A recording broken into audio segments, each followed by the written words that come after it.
Well, I hope everybody's having a good Memorial Day weekend. It's a quiet one here. No flea markets today or anything like that. Not in the era of COVID-19.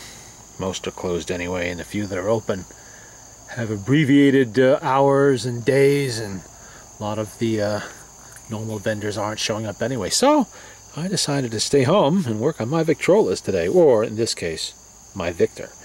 This is the Victor 3 that I acquired a month ago. And as you can see, today was scrubbing day. We have gotten rid of the first 15 layers of nasty on there. And you're starting to see some of the color come back to the machine. Nice even patina on it. We don't want to disturb that. We do want to get the layers of old wax and cigarette smoke and fingerprint oils and stuff like that off of it. And for the most part, we have succeeded in that.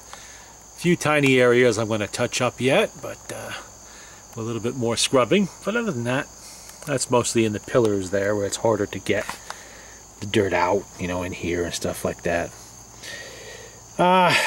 Took the motor apart, the two-spring motor, and cleaned everything there. It was surprisingly easy to clean.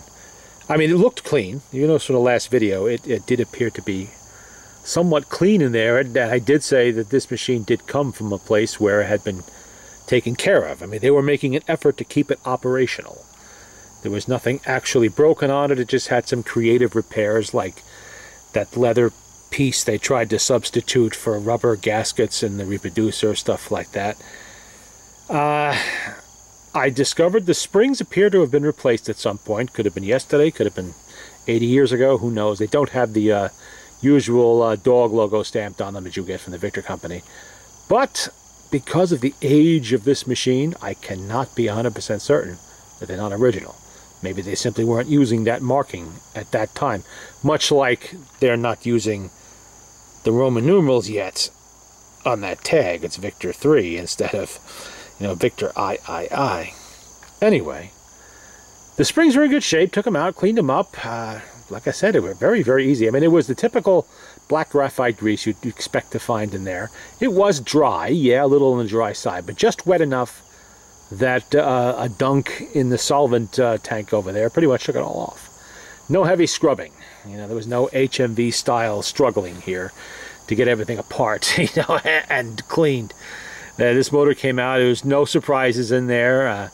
Everything was in good condition. I have stuff soaking in evaporust over there right now. That'll be tomorrow's project, to take off some of the actual corrosion, you know, that was on the nickel plating, stuff like that. Evaporust actually works very well for that. It will lift the corrosion but not harm the patina or the nickel plating itself, or discolor the brass or anything like that. And that's very helpful, because I want this machine to retain the look that it had, just without the dirt and the actual corrosion on the metal. We don't want that. I mean, there's some parts that are not going to go into the dip. This is the bullet brake. I'm going to clean that by hand, because this does have a good leather in it, and evaporust will destroy the leather in there, and they're kind of a pain to get the leather back in there. So I'm just going to, that little piece will be cleaned by hand, and I'm going to make sure I don't lose that, because this bullet brakes, these bullet brakes, they're like $150 for the assembly. Very hard to find.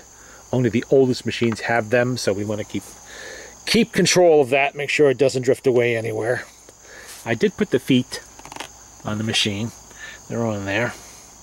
That much, because I didn't want the bottom of it dragging on the tabletop with that patent sticker on there getting damaged. So the feet will keep the machine enough off the tabletop that it's not contacting the sticker. We don't want that.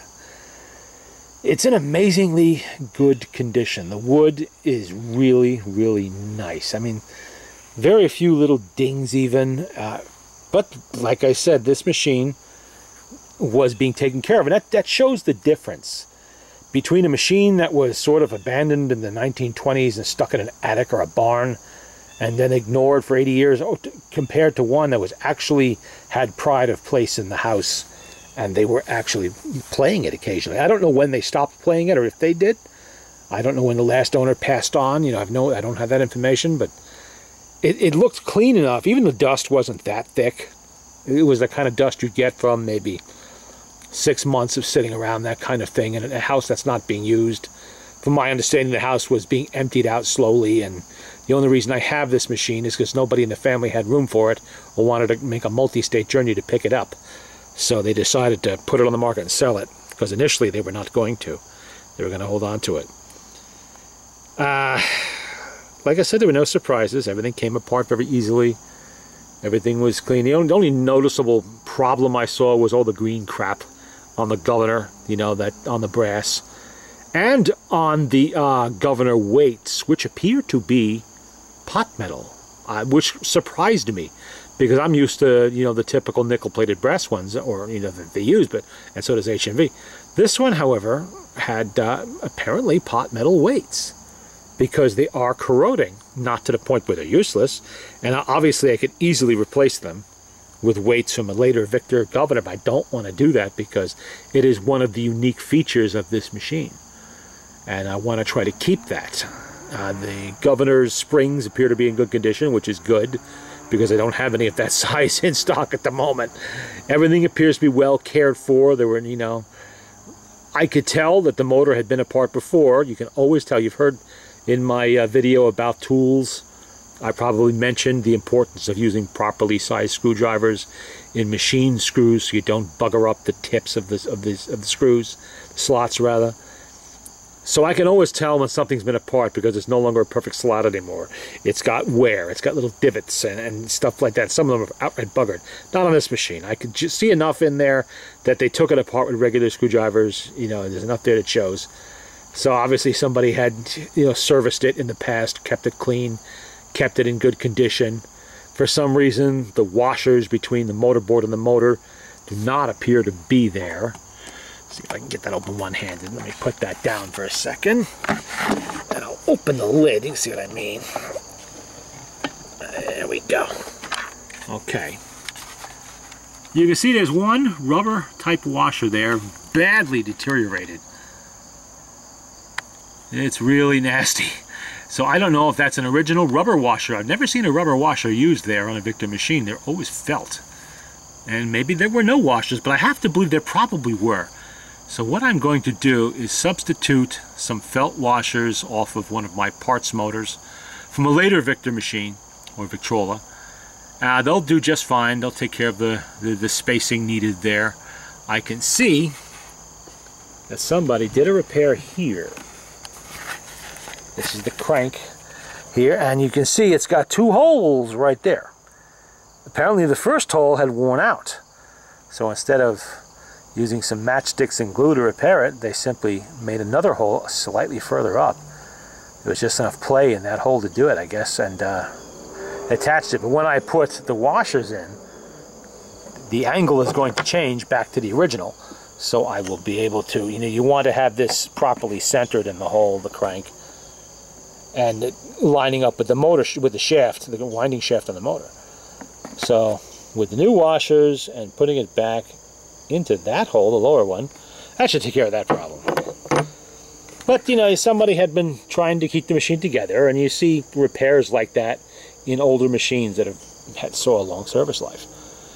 And surprisingly, for a machine that was in use for a very long time, extremely old, I found really no signs of wear on the motor. The gears didn't show any obvious signs of heavy use, and it's surprising considering some of them are brass. You know, it just looked very nice. So maybe they didn't play it all the time, but or it was just built that well that that they don't show, even after 116 years. It's still not really showing a whole lot of wear in there. Well, tomorrow we'll get the motor back together. I'm just waiting for the governor parts to soak to get some of that crap off of them, and then I'll put that back together and lube everything up properly. Well, the springs are already lubed. They're already back in there. You know, these are something of a chore to do springs on these older machines. These are the ones with the pear-shaped holes on either end of the spring, and the bent arm. You know, they don't use the bent hook on the end like the later Victrolas do. So when you're dealing with one this old, you kind of earn it. It takes a good hour longer than normal because you're trying to snap arbors back in, everything else. making sure they're right, and it takes a bit. It takes a bit. At least I didn't have to spend a day scrubbing the springs. That could sometimes be a real chore. And these are larger springs than you would find in a later, I think they're 1.25 inches, something like that, or even bigger. No, they're bigger than that. I forget what they are, but they're pretty wide. They're wider than the springs you will find in a Victor Victrola of the 9th or a 16 or anything like that. Slightly wider. Not huge, but slightly wider. So it's not something you can just go into your parts bin and yank a couple out, because I don't have any springs that big. I would have to special order them. So fortunately, we did not need to worry about that with this machine. You know, they're in good shape. I was a bit worried about that, but no problem. You can see all the little pieces in here that are soaking. I'm soaking the tone arm in there because it had some crud on the nickel, and this will gently take it off without being in anything scrubbing it or anything like that. You don't want to use scrubber pads on this because it will leave scratches. So evaporust, while it may be intended to remove rust from steel, does have many uses. And you can see everything. You see what I mean about the weights on the governor. You see all that crap on them? Yeah, that's typical pot metal corrosion. So we'll deal with that. Easy fix. Nothing's actually broken, just dirty for a change. But that's the update. There'll be another one when the machine is playing. Now I hope to have this machine playing tomorrow. Well, it depends on the weather. A little cloudy up there. Maybe it'll rain, maybe not. Maybe it'll be 200 degrees tomorrow. Today it hit like 81, which isn't too bad. It's not too oppressively humid, you know, so I was able to get some work done without actually dying out here. But of course the mosquitoes are a bit active. Hopefully tomorrow I can get it working and we can listen to some records on this machine and see how that horn sounds. I'm kind of looking forward to that. Obviously it's not going to be with the reproducer that was on there. Last night I actually rebuilt another reproducer simply to use on this machine temporarily as a test reproducer. That's all. Another exhibition. You know, because I want to take my time on that older one, and I'm considering leaving it as is for my collection of just strange things people do to you know, to try to keep these machines going. Because I have reproducers with like plastic bottle parts substituted for diaphragms, all kinds of weird things put in place of rubber gaskets. The one I rebuilt last night had a homemade exhibition back gasket, the big one, you know, the large I'm talking about, that appeared to have been made from some kind of layers of wall board or paneling.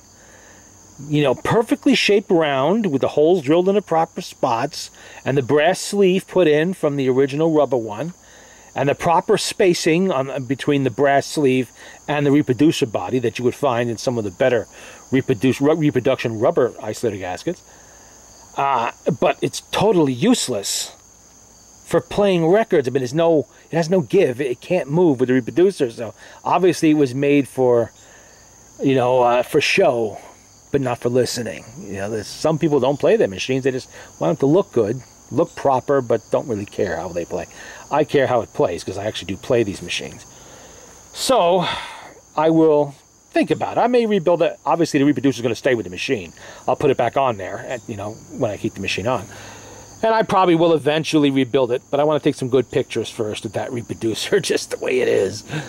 And maybe try to preserve some of the pieces I take out of it for my little museum of oddball stuff. But one way or another, we'll have it playing.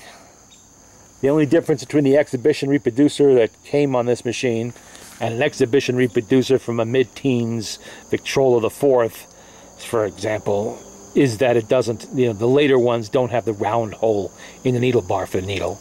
They have the triangular one. This one, being 1904 or whatever it is, had the round hole still. It had never been updated, so, you know, it eventually would do something with that, but we'll get it done. It's almost there. Right now, it's, you know, the cleaning stuff that I used on there, which is, where is the, I don't have a container here. I use cotton cleanser to clean stuff like this because it's very gentle. You know, if you follow the directions on the can, it will lift off the dirt without harming the original finish or, you know, the patina that's there. It just takes the dirt, not the color. You know, it will not unage shellac.